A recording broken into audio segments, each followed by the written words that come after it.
Everyone, welcome to perfection IAS. और हमारा जो 70th बीपीएससी के लिए 100 डेज 100 आर्टिकल वाला सीरीज़ है, हम फिर आपके साथ जुड़ रहे हैं। 82nd डे आज हम लोग पंचायत में आगे बढ़ेंगे। पंचायत के अंदर हम लोग दो और इम्पॉर्टेंट चीज़ों को कवर करेंगे। पहला है 243 डी और ई के अंदर अगर आप देखोगे, डी में रिजर्वेशन पॉलिसी की बात की गई है पंचायत की, और ई में इसका ड्यूरेशन के बारे में बात किया गया है। रिजर्वेशन और ड्यूरेशन बहुत ध्यान से समझेंगे, बहुत सिंपल है ये आर्टिकल के अंदर जो चीज़ें हैं, एंड दैट इज़ कि आपको क्या देखना है यहाँ पे कि जब 243 डी की बात करते हैं तो यहाँ पर लिखा हुआ है शेड्यूल कास्ट और शेड्यूल ट्राइब के लिए सीट रिजर्व रहेगी इनके पॉपुलेशन के बेसिस पे, और विमेन के लिए 1/3 सीट रिजर्व रहेगी। कितना? मिनिमम 1/3 सीट रिजर्व रहेगा। 1/3 नहीं, मिनिमम 1/3 है। सो मिनिमम 1/3 सीट रिजर्व रहेगा ये तीनों लेवल पे, and for both members and chairperson. ध्यान से समझिएगा, शेड्यूल कास्ट, शेड्यूल ट्राइब और वुमेन तीनों के लिए सीट रिजर्व रहेगा। शेड्यूल कास्ट, शेड्यूल ट्राइब के लिए जितना उनका पॉपुलेशन होगा उसके प्रोपोर्शन में। वुमेन के लिए मिनिमम 1/3, इससे ज़्यादा भी हो सकता है, जैसे बिहार में 50% है।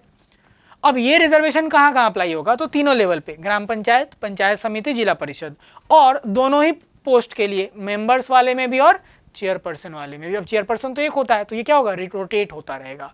इस बार वुमेन के लिए रिजर्व था, अगली बार एससी वुमेन के लिए, ऐसे रिजर्व ये रोटेट होता रहेगा। समझ में आ रहा है?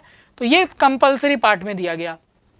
इसके अलावा 243D कहता है स्टेट लेजिस्लेचर अगर चाहे तो वो ओबीसी के लिए सीट क्या कर सकते हैं?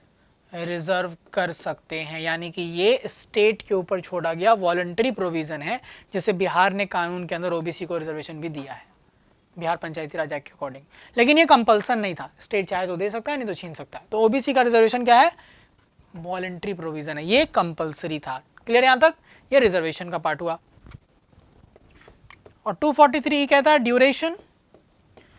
ड्यूरेशन सिंपली क्या लिखा हुआ है कि जब भी पंचायत कॉन्स्टिट्यूट होगा वहां से उसका टर्म 5 साल रहेगा, लेकिन स्टेट लेजिस्लेचर अगर चाहे तो ग्राउंड्स प्रोवाइड करके इसको डिसॉल्व कर सकता है बीच में, या 6 महीने तक का सुपर सेशन, यानी कोई सेशन नहीं अटेंड, सस्पेंडेड स्थिति में रख सकता है। इलेक्शन 6 महीने में कराना होगा। हालांकि यहाँ पर एक कंडीशन है, अगर पंचायत का टर्म खत्म होने में 6 महीने से कम का समय बाकी था तो अब इलेक्शन दोबारा नहीं कराना बीच में, वो डायरेक्टली जो अगला पंचायत का इलेक्शन होता है उसके साथ ही होगा। 6 महीने से ज़्यादा समय है तो इलेक्शन कराएंगे, और जो भी पंचायत बीच में इलेक्ट होकर आता है वो केवल रिमाइंडर ऑफ द टर्म के लिए काम करेगा। कितना? Reminder of the term. मान लीजिए 3 साल में पंचायत डिसॉल्व हो गया तो जो नया पंचायत बनेगा वो केवल 2 साल और काम करेगा। ये ड्यूरेशन वाले पार्ट में लिखा हुआ है। क्लियर यहाँ तक? ये आपको था रिजर्वेशन और ड्यूरेशन, 243 डी और 243 ई। डी में रिजर्वेशन, ई में ड्यूरेशन। ठीक है, चलिए, थैंक यू सो मच।